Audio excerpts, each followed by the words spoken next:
Selamat pagi, salam sejahtera. Saya hanturkan puja dan puji syukur. Mari senantiasa kita panjatkan terhadap Tuhan Yang Maha Esa, yang tak henti-hentinya memberikan kita rahmat serta nikmatnya terhadap kita. Para hadirin yang saya muliakan, teman-teman yang saya cintai, dan yang saya hormati Ibu Mina Shanti Lubis, yaitu dosen pengampu dari mata kuliah retorika. Dan saya mengucapkan terima kasih karena telah memberikan waktu serta kesempatan hingga saya dapat menyelesaikan tugas saya ini. Pada kesempatan ini saya akan membawakan pidato singkat saya yang tema mengenai TikTok baik atau tidakkah untuk anak bangsa. Adapun judul pidato saya yaitu dampak TikTok di kalangan anak bangsa.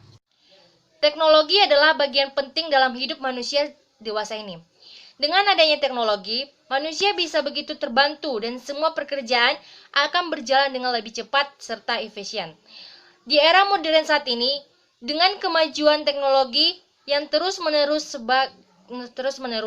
sebagai orang tua harus bijak untuk terus mendampingi si kecil ketika bermain sosial media, apalagi dalam pandemi COVID-19. Aktivitas dunia maya menjadi salah satu cara sebagai orang tua mengisi waktu luang. Salah satunya adalah dengan menggunakan TikTok. TikTok adalah aplikasi media sosial yang sedang populer saat ini.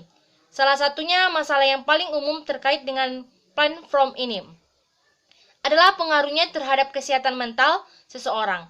Ternyata beberapa berpendapat bahwa menggunakan TikTok membahayakan anak-anak. Yang lain mengira bahwa hal ini dapat menguntungkan dan memberikan dampak positif. Berikut dampak positif aplikasi yang sedang populer saat ini. Yang pertama, menghibur. Meskipun banyak yang berpendapat bahwa media sosial seperti TikTok dapat mengganggu anak-anak, fakta bahwa media ini menghibur tidak disangkal. TikTok penuh dengan sketsa komedia, duet, dan tarian yang menarik. Semuanya sangat lucu untuk anak-anak. Selain itu, karena TikTok sangat umumnya di kalangan anak muda. Yang kedua, bisa untuk mencari teman. TikTok dianggap sebagai jejaring sosial karena menawarkan potensi besar untuk menjalin pertemanan baru dan membentuk koneksi baru. Namun, media sosial menghilangkan tekanan untuk berkomunikasi secara langsung, tetapi tetap muka, sehingga lebih mudah bagi beberapa anak untuk mengekspresikan pikiran, perasaan, dan mencari teman baru. Yang ketiga, ini bisa menjadi wadah kreatif yang baik.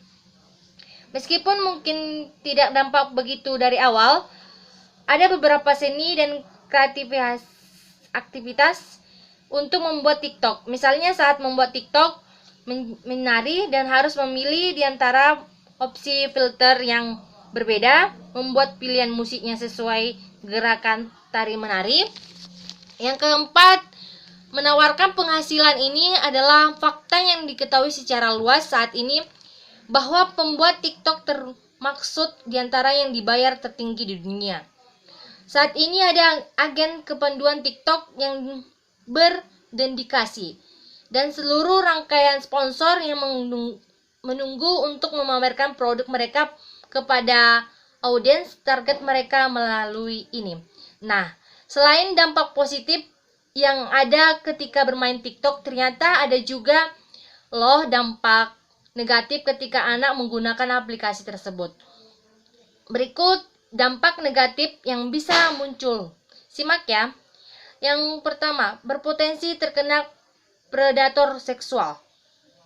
Sementara platform ini bekerja keras untuk mengurangi masalah terkaitnya predator seksual yang menjangka anak-anak di bawah umur.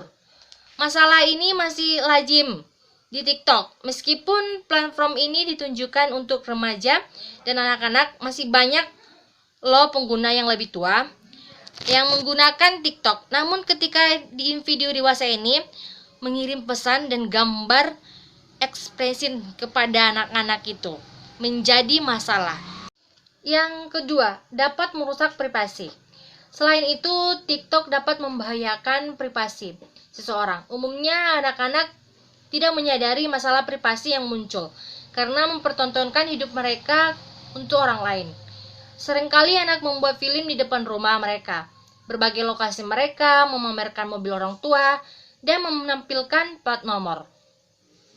Perlu diketahui di dunia ini banyak orang-orang yang berniat jahat. Jadi orang tua harus tetap dampingi dan awasi anak yang ketika bermain TikTok. Yang ketiga, banyak komentar negatif. Ini adalah masalah umum dengan media sosial besar lainnya.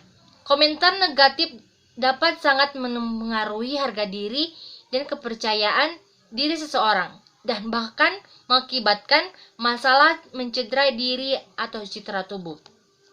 Yang keempat, dapat merusak harga diri. Ini sejalan dengan pola sebelumnya. Banyaknya komentar negatif atau bahkan satu komentar negatif dapat berdampak buruk pada harga diri seseorang. Nah, TikTok tetap awasi dari anak kecil ya.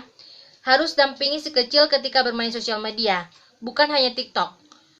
Dari penjelasan di atas, kita sudah membahas tentang dampak positif maupun negatif dari aplikasi yang sedang fenomena di Indonesia, yaitu TikTok. Oleh karena itu, kita semestinya menyikapi perkembangan teknologi ini dengan sangat bijak. Jangan sampai teknologi yang kita ciptakan ini malah menjadi penghancur bagi kita. Para hadiri peserta teman-teman yang saya muliakan dan saya cintai, demikian yang dapat saya sampaikan. Semoga sedikit kata yang dapat saya sampaikan pada kesempatan hari ini mampu memberikan manfaat bagi para pengguna TikTok khususnya. Sekian dari saya, kurang dari dan salahnya saya minta maaf. Sekian dan terima kasih. Never been the one